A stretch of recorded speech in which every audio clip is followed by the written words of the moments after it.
ఆయన సహాయం చేయడానికి ఎక్కడ ఇచ్చాడో ఈ హెల్ప్ లైన్ అనేటువంటిది కూడా ప్రభుత్వం మన ఆంధ్ర రాష్ట్ర ప్రభుత్వం ఏర్పాటు చేసింది కాబట్టి వాటిని యూటిలైజ్ చేసుకునేసి మనకు రక్షించుకోవాల్సినటువంటి అవసరం ఉంది.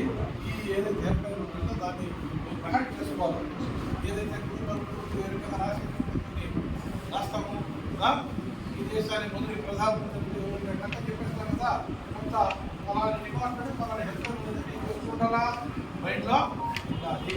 అదే రకంగా మా పోలీస్ డిపార్ట్మెంట్లో ఉన్నటువంటి పరిస్థితులు మీరు చూసుకోవాలి.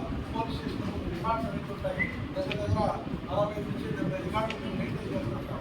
ఆ రికార్డు పోలీసుల దగ్గర పోలీసు వాళ్ళు ఏమైనా ఉంటే వస్తే పోలీసు అంటారు. పోలీసు వారికి కూడా మీ ప్రాణంతో పాటు మా ప్రాణం కూడా అంతే కదా. చేయాల్సిన సందర్భంలో ఏం చేయాలా, మేము కూడా ఫైట్ చేయాలా. అదే రకంగా కొన్ని కేసులు మనం రిజిస్టర్ చేస్తూ ఉంటాం. చిన్న కేసులు అయితే నేరం తక్కువగా ఉండేటువంటి కేసులు అయితే 60 రోజుల లోపల మనం ఛార్జ్షీట్ చేయాలి. అదే దానికి సంబంధించినటువంటి మర్డర్ కేసులు, ఈ పోక్సో కేసులు ఇవన్నీ చాలా ఉన్నాయన్నమాట.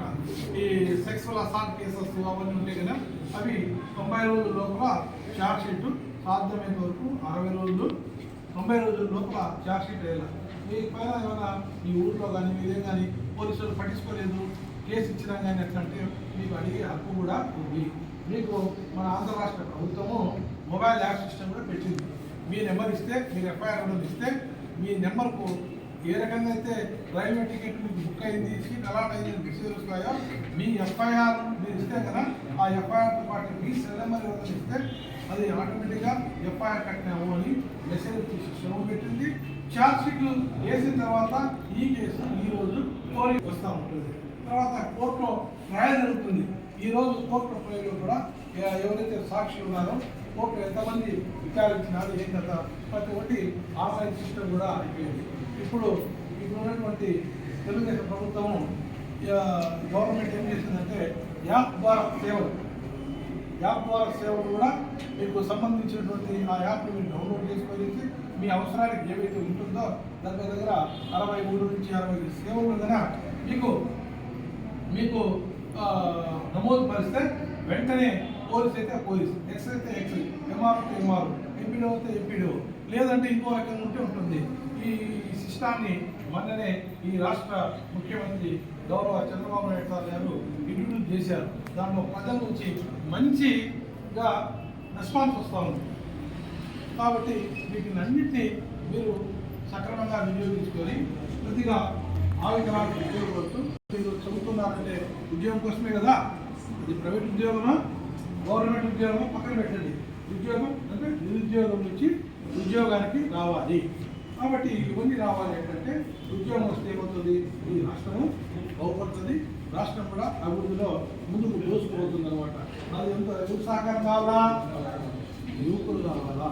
అలాంటి యువకులు కూడా మనం ఖచ్చితంగా ఏదైనా చట్టాలను మన చదువుతో పాటు మన చట్టాలను మన చదువు చట్టాలతో పాటు సొసైటీలో ఉన్నటువంటి నేర రహితమైనటువంటి ఏవైతే నేరాలన్నిటికీ అరికట్టడానికి పోలీసులు ఒక్కరే కాదు, మీరందరూ ఏం చేయాలా, అంకణబద్ధులుగా ముందుకు రావాలా. అదే రకంగా కొంతమంది భయం కూడా ఉంటుంది. నా పేరు ఆడమని చెప్తే పోలీసు వాళ్ళు వాళ్ళకు అవతలు తెలియపరుస్తారు, వాళ్ళ నుంచి నాకే ఇబ్బంది. గోప్యంగా ఉంచాల్సినటువంటి విషయాలు కూడా ఎవరి పేరు కూడా మీకు. అదే రకంగా మన కాలేజీలో ఉంది, జేఐటీ కాలేజీలో గాంధా తాగే వాళ్ళు కానీ భవిష్యత్తు తాగే వాళ్ళు కానీ వాళ్ళంతా కూడా ఉంటారు. అటువంటివి ఏమైనా ఉంటే కదా మీరు పోలీస్ స్టేషన్ ప్రివెంటర్కే కాదు 100 ఫోన్ చేసినా కూడా పలానా దగ్గర పలానా రోజు గాంధా ఫోన్ చేసినా మాకు డైరెక్ట్గా వస్తాను నేను ఈ అమ్మాయి పేరు చెప్పద్దు, మీరు పలానా ప్లేస్లో రోజు గాంధా ప్రమోషన్ చేద్దామన్నా కొద్దిగా యాక్షన్ తీసుకున్నాను మాకు కూడా చెప్తారు. అన్ని నెంబర్లు గుర్తు ఉండకపోతే